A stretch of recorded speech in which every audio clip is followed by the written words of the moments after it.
c'était le fils du préfet qui avait été écrasé par un ouvrier, hein, on vous aurait vu à ses obsèques. Monsieur le préfet, mes condoléances. Allons, de là, pas d'histoire. Vous connaissez l'esprit du patron, ne pas choquer le lecteur. Dans un monde idéal, avec une campagne de dons et d'abonnements idéale, il faudrait que nous ayons les moyens de créer, après 3 ans d'existence, un pool enquête qui soit comme une machine de guerre dans l'information et la munition.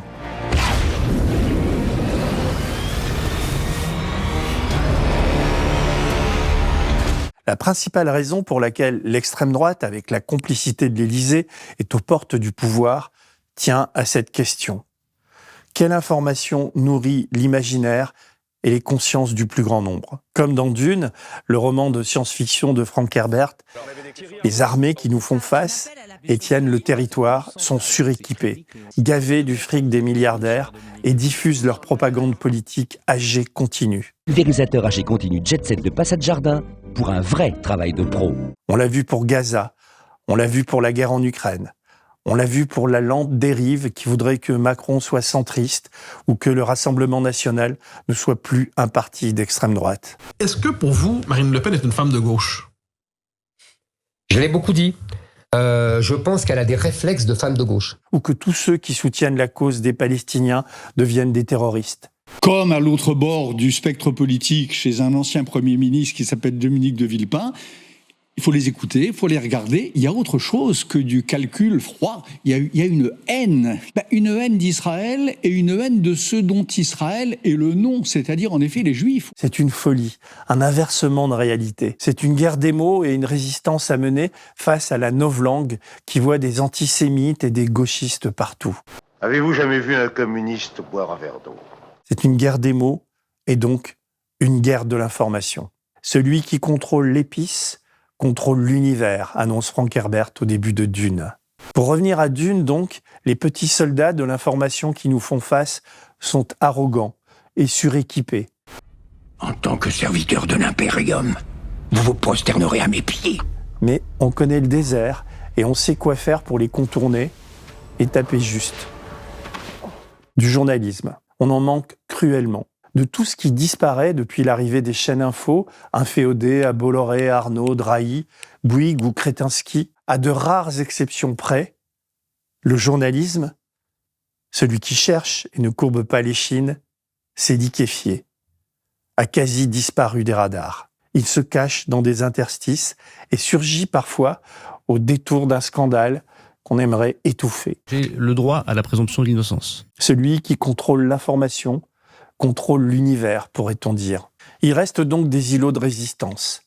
La presse indépendante se bat et survit. En 3 ans, nous sommes passés à Blast de 0 à 37 salariés, de 0 à 1 200 000 abonnés YouTube, de 0 à 27 000 abonnés payants. Pas mal, non ? C'est français.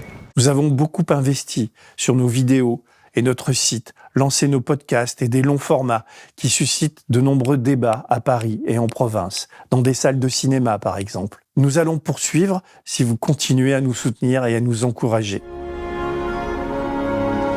Mais ce qui coûte le plus cher et ce qui fait partie de l'ADN de Blast, c'est le journalisme d'enquête. Concernant ce que nous appelons à Blast la cellule enquête, notre machine de guerre tient de l'artisanat. Ça marche. Comment 37 ? Comment 68 ? Il n'y a que 2 journalistes salariés permanents, Olivier Jourdan-Rouleau, le responsable de ce pôle, et Xavier Monnier, qui travaillent étroitement ensemble, avec une dizaine de journalistes salariés, pigistes, et le renfort en interne de Thibaut Isoré et de Yanis Mamdi pour les vidéos. À leur actif, des dizaines de papiers au long cours, sur le Qatar, le Paris Saint-Germain, la Côte d'Azur et son univers impitoyable, l'environnement malmené de la montagne de Lure qui brûle à la neige qui tombe à coups de canon dans les stations des Alpes, le PR de Flamanville qui vibre trop. En matière de journalisme, l'enquête, c'est ce qu'il y a de plus dur et de plus ingrat, car on peut se lancer sur une piste et se rendre compte au bout d'1 an qu'elle ne mène à rien de constructif. Pourquoi ? Parce qu'il faut être célibataire pour être journaliste ? Presque. Notre boulot, c'est un peu un sacerdoce. Faut tout sacrifier à la vérité. On peut passer des heures à tenter de convaincre un témoin qui, au final, aura peur de redire ce qu'il nous a confié à un policier ou à un juge. Le plus excitant dans ce travail, c'est de révéler un scandale pour ensuite amener la justice à s'y intéresser. Quand j'enquêtais sur Clearstream, pour pouvoir sortir mon scoop sur les comptes non publiés et la comptabilité séparée de la multinationale de la finance, il me fallait non seulement le témoignage d'un insider, mais surtout l'assurance qu'il ne me lâcherait pas une fois la révélation sortie. C'est grâce à sa signature sur une feuille de format A4 que j'ai pu sortir mon premier livre, puis ensuite gagner tous mes procès. Comment rémunérer ce travail ?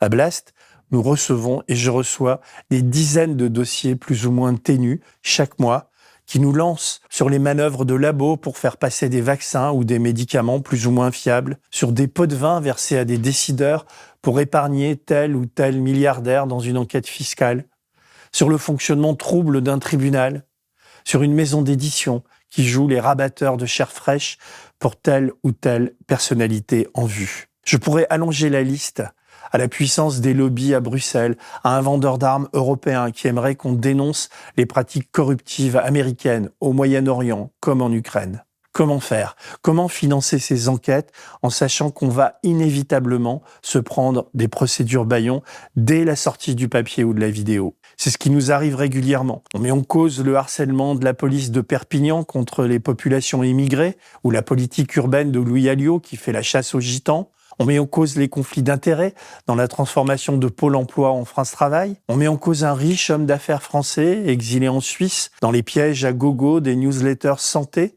Jamais les intéressés ne répondent à nos mails et dès l'article sorti, dans le silence médiatique et judiciaire, le maire de Perpignan, le nouveau ministre de l'Industrie ou l'homme d'affaires exilé porte plainte contre Blast. Particulièrement dans cette procédure parce qu'il y a une volonté qui est évidente, au-delà même de vous faire taire, c'est-à-dire qu'il y a une volonté de vous faire disparaître. On demande des sommes qui sont absolument astronomiques, sans fondement aucun pour les justifier.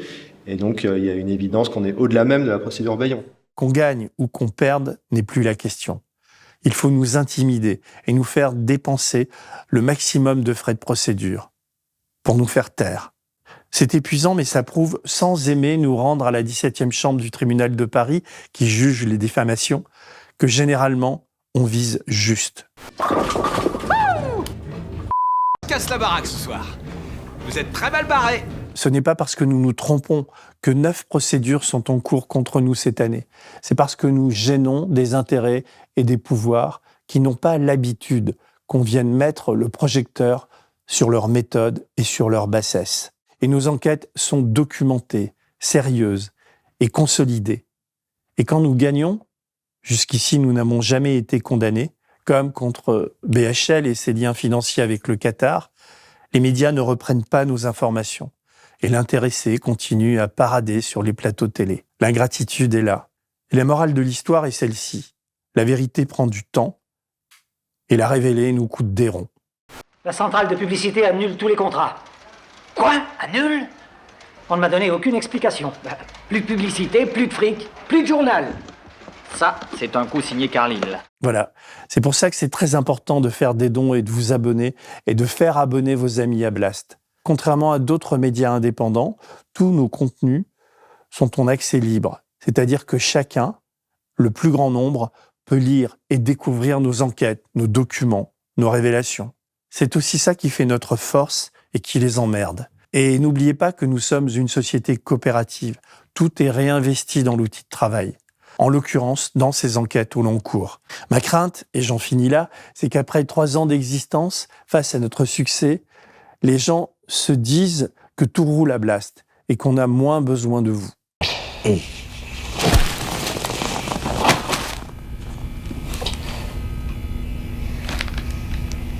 Rien n'est plus faux. Blast est un site gratuit et une web TV accessible à tous. Nous faisons le maximum pour respecter cet engagement d'utilité publique. On n'a rien d'autre à vendre que notre engagement qui est total. Et certainement pas l'information, mais ça, vous l'avez compris. On a vraiment besoin de vos dons et de vos abonnements pour exister et continuer le dur, mais très excitant combat que nous menons. Allez, salut et faites passer le message. Et merci.